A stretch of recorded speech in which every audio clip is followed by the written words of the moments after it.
we should run our careers like a business. And every CEO has a board of directors. And for each of us, we should have what I call our personal board of directors.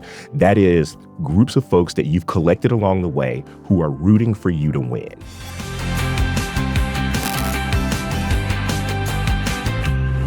Welcome to Living Not So Fabulously. We're excited to share with you today's guest because he's starting to challenge the way we look at our own lives.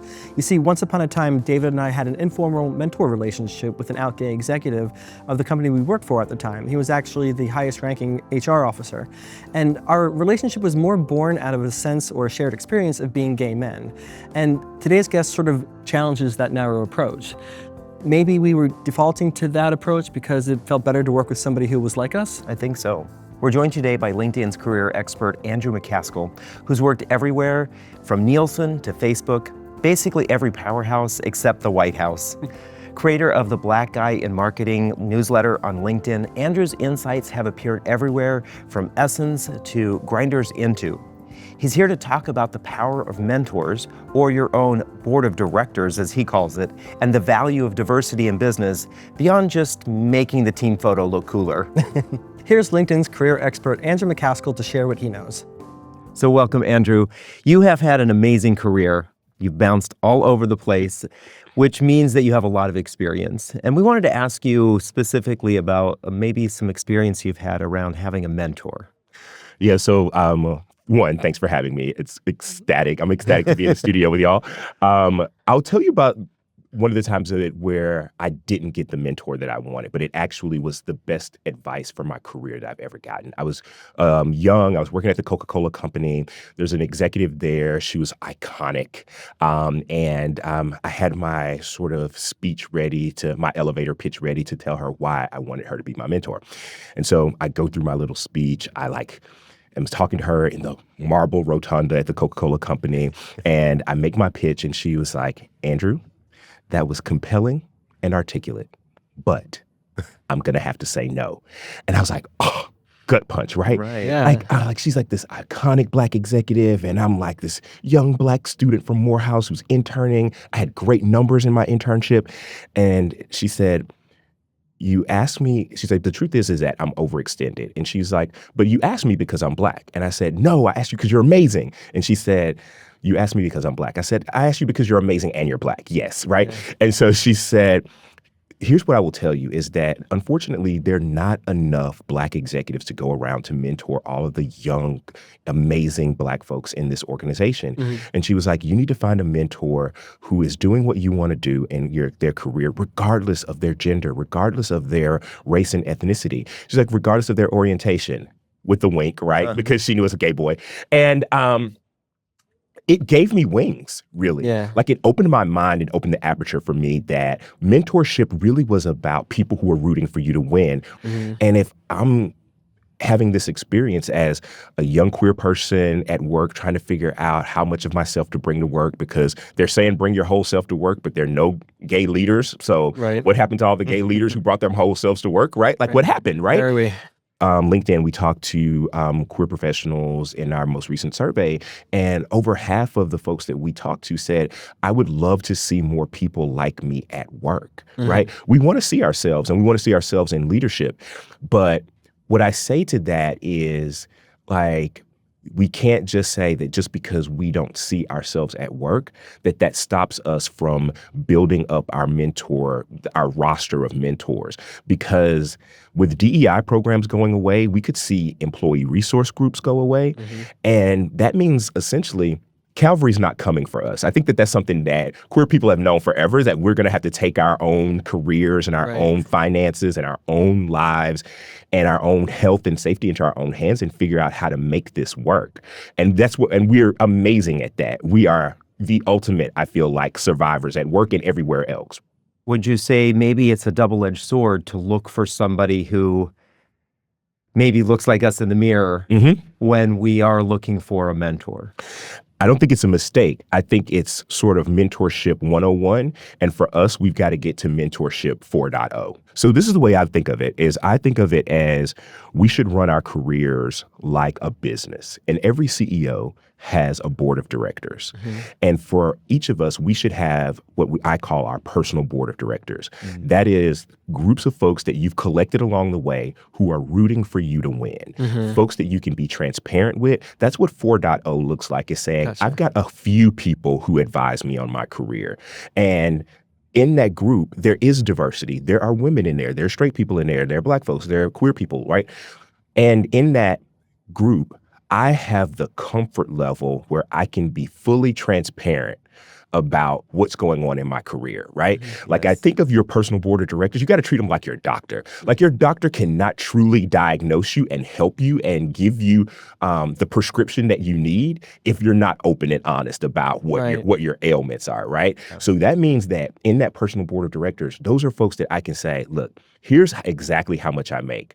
But FYI, I got a bunch of debt too. So I need you to understand why this job is so important to me. Right. Yeah. Like that level of transparency. What would you say is some of the benefits of having a mentor? What can a mentor do for me as an individual wanting to progress my career? What kinds of things do I get from having a mentor? Or being a mentor? Oh, for sure. Listen, I think that the number one thing that you get is perspective. Your mentors are there to help give you context and confidence, right? So part of that means your mentors are great for helping you do the hard stuff like look at job opportunities or negotiate job opportunities, because so much of salary negotiations or performance art. You want to be able to go in and have those rehearsals with somebody who cares about you, but who also cares enough about you to say, you could do that a little bit better. Or like, they don't care that you need this money. A mentor knows who you want to eventually be, what your capacity is. A mentor will help you negotiate. A mentor will help introduce you to people. A mentor will hold a mirror up to you and say, you're the problem. If you are the problem in a work situation, a mentor will say, actually, you're not the problem in this. You should talk to an attorney. Let me give you the contact to one, right? Mentors are all of those things. My husband and I are in family planning, we'll say, process. And there's now a mentor on my sort of personal board of directors who sort of come to the forefront in terms of advising me, because I have no idea what it's like to be a partner, a dad, and good at work.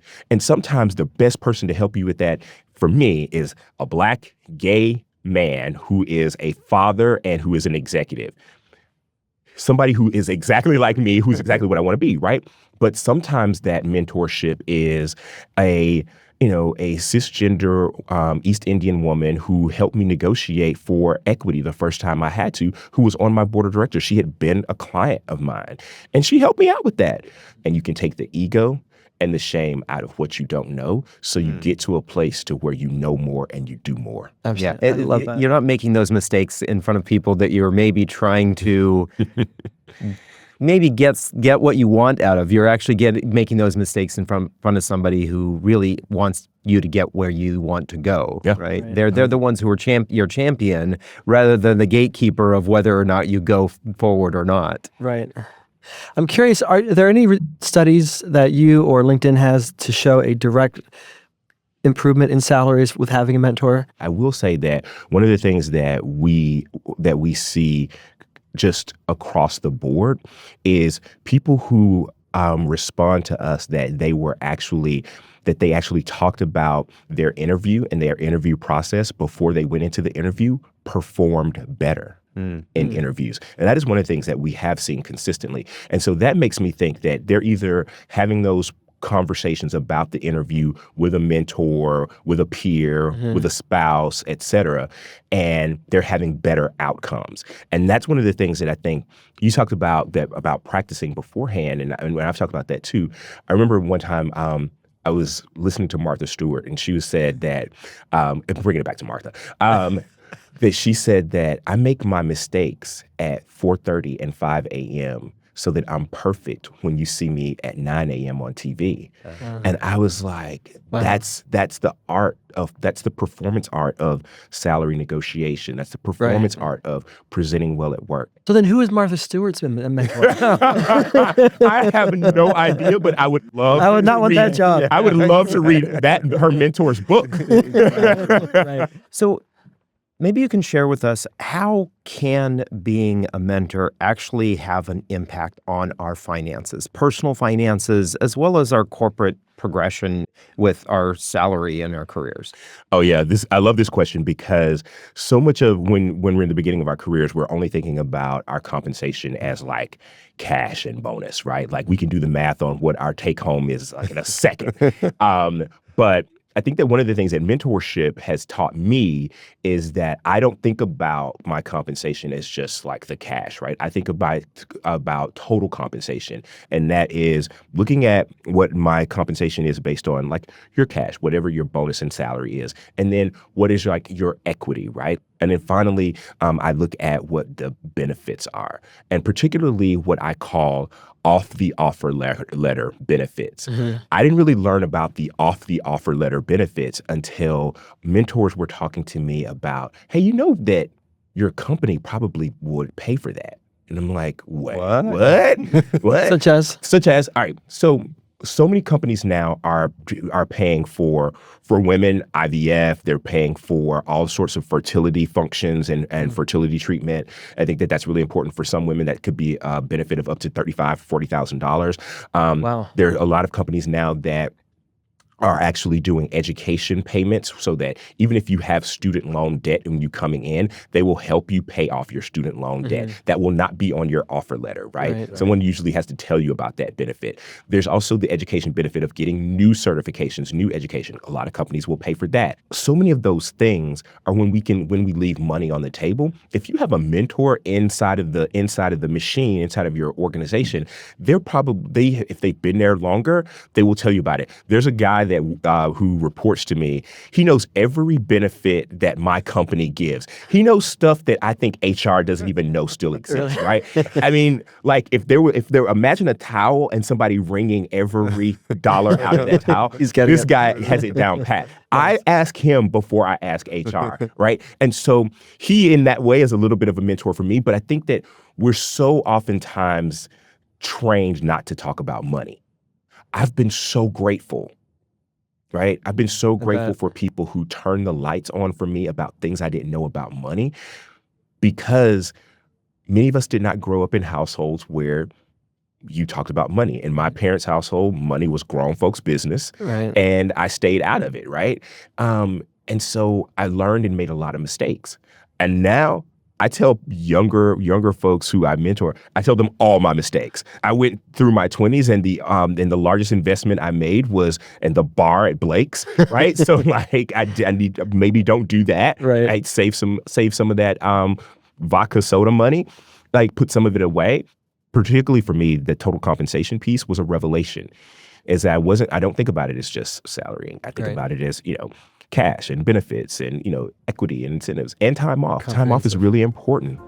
That's part one of our interview with Andrew. John, at the top of the episode, you mentioned this idea of us looking for a mentor that looked like us, right?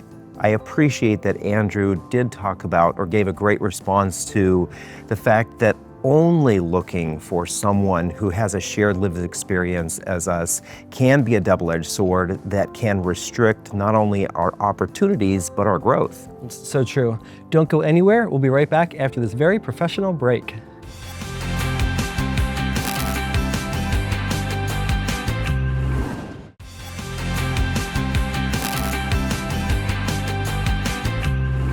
Welcome back. One of the things I really like about this next segment with Andrew is his discussion around this whole idea of off the offer letter benefits, the kind of benefits that many of us don't think about when we're talking about compensation. No, it's really important. So grab your notebook. Here's more of our chat with Andrew. Are there a couple of suggestions that you would share with us and folks who are tuning in to help them move into that process of getting the right mentor for them, or starting the process to be a mentee, so that they can make that progress in their career? Yeah. Number one is think to yourself, what do you want from a mentor and that relationship? Think to yourself, am I really ready to be transparent with someone? And how do I start to think about what I need, to make that decision about, okay, is this someone I feel like I can be really transparent with? Like I need there to be some relationship that says, okay, I can tell you about the fact that I'm helping to pay for my mom's care, or I can tell you about the fact that like I have all of these other responsibilities. So part of it, I think you got to know what you want from a mentor. You got to know that you're going to need to be fully transparent for it to work. You got to know that that mentorship requires a modicum of reciprocity, right? So that's the internal stuff that you got to do for yourself. It's like, am I willing to say that this is a two-way relationship? So even if my mentor is really advanced and there's probably in my head nothing that they need from me, I should still ask, hey, you do so much for me. Is there anything I can do for you? They may never say yes, but they have so much more respect for you that you asked, that you wanted to build reciprocity in that relationship. The other thing is, I think you got to identify people who are doing things that who are doing things or doing things in a way that you respect. Because you got to respect the person typically to actually be able to take their advice. Your world doesn't have to be really tight. It doesn't have to be just the people in your geography. And I think that that's the biggest piece of it too, is like, one, know what you want, know what you need, know what you're prepared to do. Then identify people that you respect, and they can be people that you don't have a tight-knit relationship with. Sometimes it's easier to build a relationship with somebody who doesn't know your backstory, because they can also judge you from where you are right now today, and give you better advice in that way too. It's almost like it's a form of therapy is what you're describing. Yeah. It's maybe not that private and personal, but kind of like a form of therapy, and how am I going to help you become the better person you want to be as you grow up in your career? So much of mentorship is coaching, right? And like that's why the executive coaching world is like blown up. Right. But I think that there's so many people who will say, I got that from my group chat. I got that from my mentor or my work big brother, right? The other thing is that I think that a lot of times, we have to peer-to-peer mentor each other too. Like somebody doesn't have to be in some ivory tower at the, CEO to be a great mentor for you. Right. One of the things, we saw in a recent study, like about 40% of Black and Latino professionals said that their core mentorship cohort were peers. Part of that is because there are fewer of us in high-level leadership roles. But then it also says is that, hey, I'm going to find folks who are willing to support me. The number one rule of mentorship is this person rooting for me to win? And do I respect them? Can I learn something from them? And you'd be surprised at what you can learn from your peers when you're willing to be transparent with your peers, and you and your peer set really have that relationship. Right. One of the things that, unfortunately, when it comes to the business world, that it always seems to come back to is this going to help the business, right? I personally have seen mentorship programs come and go in the companies that I've worked with, almost with the cycles of whether or not the company is doing well or not, right? They want them when the company is doing well, and they shut them down when the company's not doing well. How can having a mentor actually prove that there's value to the bottom line of a business, so that you can say to your boss, hey, I need to dedicate 1 hour a week or 1 hour a month to my mentorship with this individual? Yeah. I would say that I think that the tide is changing on that. I look at companies like the one I work for. LinkedIn is now making coaching available to all of its employees, with something that we've been thinking about for a long time. We just made the decision to do that. So a certain number of hours of coaching is going to be available to all employees. I think if you're not in a situation where that's part of the corporate culture and it's part of the corporate offering, having a real conversation with your manager about, listen, I have these career development goals. I think that there are opportunities where I can get even better at this job, or we identified opportunities for me in my last, review. This is part of my plan to close those gaps, right? And I think it also can help you when you start to say, hey, manager, boss, whatever it is, I'm working on myself because I want to get to this next level. Even having a conversation about wanting time dedicated to mentorship could really help you start having a conversation about how you get promoted, what your next increase could look like. You start opening up the aperture to say, look, I'm not like everybody else, right? I really do want to grow. I want to grow here. And this feels like a really good opportunity for you and I to have that conversation. So you've had several mentor-mentee relationships. What would you say you can now add to the bottom line that you maybe couldn't have done so before 10 years ago? Oh, for sure. I think that when you actually gain skills from your mentors or your mentors point you towards being smarter about things, you've got to say for yourself, how do I quantify this? Yes. You've got to make that case. Nobody's going to make that case for you. You've got to share the value to people about that. I think it's like I tell people that they should always keep a running list of their wins. All throughout the year. Yes. So that when you get to this point to where you're talking about your performance, you can rattle it off like that. Oh, this impacted this in this way, right? I think every person has to be able to say for themselves, here's how my work impacted business goals. Right. And part of that is sort of keeping a running tally of it. There's nothing wrong with keeping a list of your wins. I promise you that the slightest ink is better than the best memory. Nice. You never know when you're going to need that list, your hit list of your greatest hits, right? And the more time you have to think about it, the more time you have to really put it into context for when people need to hear it. Absolutely. Yeah. Well, thank you so much for coming on the show today. Thank you for turning your mistake into a lesson for all of us that we all benefit from. I love that. Thanks for having me. And I think that's truly one of the best parts about mentorship. Finding a mentor who's willing to tell you about the mistakes that they made, as well as the wins that they have, because so much of what we experience at work, if we could just tell one other person and they don't make that same mistake, gold. Gold. Absolutely. Thank you. Thank you guys. And that's the end of our fabulous interview with Andrew. So what is the real value of having a mentor? Yeah, I think the real value in having a mentor is what Andrew said, is that it allows us the opportunity to be more intentional about getting the things that we want. For most of us, the surface level answer to that will be getting more money. But as we know from our own experience and the people that we work with, we don't want to just buy more stuff. Ultimately, we want the 4 freedoms, which is a popular strategy or principle in the personal finance space, and we talk about this all the time. Freedom 1 is financial freedom. It's not having anxiety about how you're going to cover your day-to-day expenses, but it's also having security that you know you're going to be able to have money throughout the rest of your life. And that number 1, that financial freedom, really builds into number 2, and that is time freedom.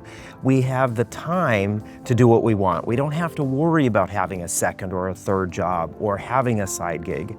And 1 and 2 then allow us to have number 3, and that is relationship freedom. Being able to do the things that we want with the people that we love most in our lives. And of course, where do we want to do that? That's number 4. That is location freedom. We can choose to work and play wherever it adds value to our lives. And ultimately, those are the 4 things that we all want. So glad you could join us. Catch new episodes of Living Not So Fabulously every Wednesday at 12 p.m. Eastern Time at yahoofinance.com, YouTube, and wherever you catch your favorite podcasts. And remember to like, subscribe where you can, click all the bells and whistles, and until next time, stay fabulous.